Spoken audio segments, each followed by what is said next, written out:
ముందుగా గోధుమ పిండిని చపాతీలాగా చిన్నగా చేసుకొని ఫస్ట్ సిమ్ము మంట మీద ఇలా కాల్చుకోవాలి. కొంచెం విడిగా కాల్చుకొని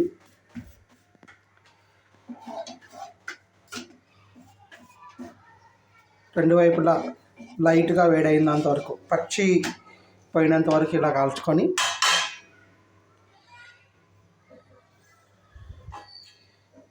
దీన్ని ఇంకో పొయ్యి మీద మనకి ఇలా మెష్ ఒకటి దొరుకుతుంది పుల్కా చేయడానికి, దాంట్లో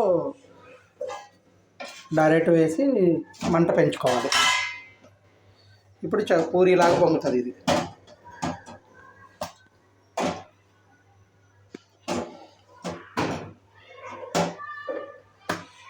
ఇది వితౌట్ ఆయిల్ పుల్కా, హెల్త్కి చాలా మంచిది.